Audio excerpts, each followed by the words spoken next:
बुनियादे फसीलो दर में रहते हैं। हमारा हौसला देखो, हम ऐसे घर में रहते हैं जहाँ रोज कोई सानिया गुजरता है। हम रोज मरते हैं, रोज जीते हैं। मोहसिन गरीब लोग भी तिनके के ढेर हैं, कभी मलबे में दब गए, कभी पानी में बह गए।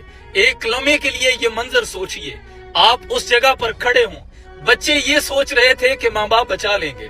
माँ बाप बेइज्जती की तस्वीर बने, कभी बच्चों की तरफ देखते हैं, कभी पानी की तुगयानी देखते हैं, कभी सामने खड़े लोग जो वीडियोस बना रहे थे उनकी तरफ देखते हैं और फिर आसमान की तरफ देखते हैं। 1.5 घंटा गुजर जाने के बाद भी वहां मदद को कोई ना पहुंचा। पाकिस्तानियों, मैं और आप सिर्फ अदादो शुमार का एक नंबर है, सिर्फ गिनती का एक नंबर है। इसके सिवा हमारी यहाँ कोई वक़्त नहीं। ये बात हकीकत है, मुझे कह लेने दीजिए। अगर इसी फैमिली की जगह हमारे आला ओहदेदारान के बच्चे खड़े होते, हमारे जजेस के बच्चे होते, हमारे सियासतदानों जर्नल्स के बच्चे होते, रब्बे काबा की कसम इस ऑपरेशन का मंजर कुछ और होता।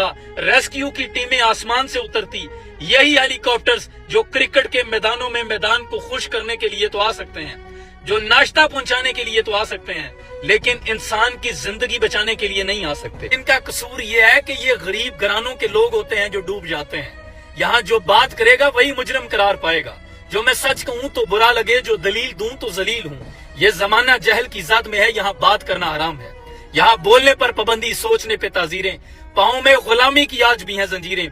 आज भी हरफ आखिर है बात चंद लोगों की, दिन है चंद लोगों का, रातें चंद लोगों की।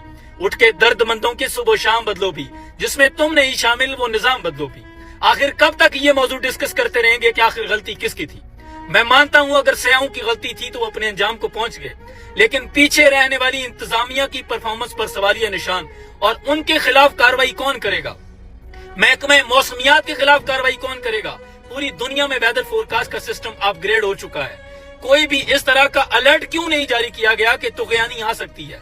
यहाँ रेस्क्यू की टीमें जो कि 15 मिनट बाद ऑपरेशन करती हैं और लाशें निकाल लेती हैं, घंटों फंसे रहने के बाद भी जिंदों को क्यों नहीं निकाल सकती? क्यों हमारी हुकूमत ने 80 साल गुजर जाने के बावजूद भी ऐसे सियाती मकामात के लिए हेलीकॉप्टर्स नहीं प्रोवाइड किए? क्यों? इनसे सवाल कौन करेगा? पाकिस्तानियों, मैं और आप इनको सिर्फ उस कुर्सी पर बैठ जाने के बाद कीड़े मकोड़े नजर आते हैं। आपका किसी भी पार्टी से कोई ताल्लुक हो, ये सियासी वाबस्तगियां छोड़ दें। जब ये इख्तिदार में आते हैं तो फिर ये सब कुछ भूल जाते हैं। मैं जब बैरून मुल्क सफर करता हूँ तो वहां से वीडियोस अपलोड करता हूँ तो अपने ही लोग मुझे कहते हैं कि यार पाकिस्तान की खूबसूरती से कई गुना ज्यादा है। मैं कहता हूँ मेरा पाकिस्तान सूरह रहमान है, अल्लाह ने हर नेमत से नवाजा है, लेकिन मकामी अफसोस ये है कि वहां पर जानवरों के लिए भी सिक्योरिटी मौजूद है। सिक्योरिटी टीमें हाई अलर्ट्स होती हैं, जाने से पहले आपको अपडेट कर दिया जाता है कि वहां ये सिचुएशन आपके साथ हो सकती है, और रेस्क्यू के लिए हेलीकॉप्टर्स हाई अलर्ट रहते हैं। यहाँ पर पूरी दुनिया से सयाह क्यों नहीं आते? सिर्फ यही वजह है कि हिफाजती इकदामात नहीं है। इन होटल मालिकान से कौन